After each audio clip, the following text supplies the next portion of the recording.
नमस्कार दोस्तों, सर्दियां अपने चरम पे हैं और त्वचा का रूखापन भी। तो ऐसे में आप चाहे कितने भी भारत के नंबर 1 मॉइस्चराइजर लगा लें, पर ये रूखापन कुछ घंटे बाद लौट कर आ ही जाता है। मेरे साथ भी कुछ ऐसा ही हो रहा है, लेकिन मम्मी की एक रेसिपी ने इस बार मुझे बचा लिया, तो मैंने सोचा क्यों ना ये मैं आपके साथ भी बांटूं। तो इसके लिए हमें चाहिए 3 चीजें।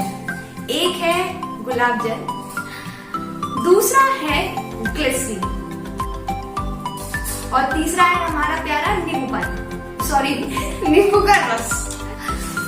इसमें क्वांटिटीज क्या रहेगी? यहाँ मैंने गुलाब जल लिया है 30 ग्राम, उतना ही मैंने ग्लिसरीन लिया है और इसके अगेंस्ट मैंने यहाँ पे मीडियम साइज आधा नींबू लिया, नींबू का रस लिया। और बस इन तीनों को मिक्स करना है और मिल जाएगा हमें हमारा खुश्की यानी रूखेपन का रामबाण इलाज। तो चलिए देर किस बात की है, इसमें हम डालते हैं गुलाब जल, नींबू का रस और इसे करते हैं मिक्स।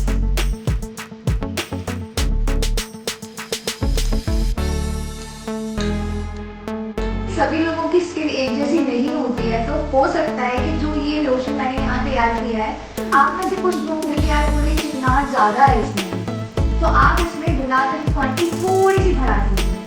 अगर आपको लगता है कि ये थोड़ा भी अभी भी काम नहीं कर रहा है, हल्का ड्राई लग रहा है अभी, तो उसमें ग्लिसरीन की क्वांटिटी थोड़ी सी बढ़ा दीजिए। तो इस तरीके से आप अपने हिसाब से इसको चेंज कर सकते हैं, क्योंकि हर स्किन टाइप अलग होता है, उसकी जरूरतें अलग अलग होती हैं।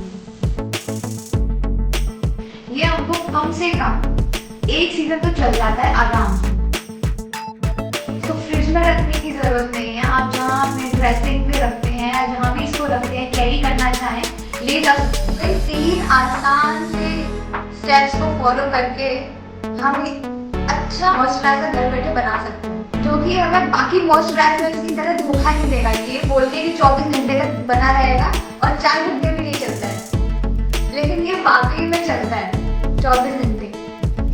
तो हाँ, आप लोग जरूर एक बार ट्राई करो और कमेंट सेक्शन में बताना कि कैसा बना। वो कहते हैं ना, अंदर से जब तक सब कुछ ठीक ना हो, बाहर से कुछ ठीक हो ही नहीं सकता, फिर चाहे कुछ भी कर लो। ठीक उसी तरह स्किन को अंदर से अच्छा रखने के लिए रोज 8 गिलास पानी पीना बहुत जरूरी है। धन्यवाद।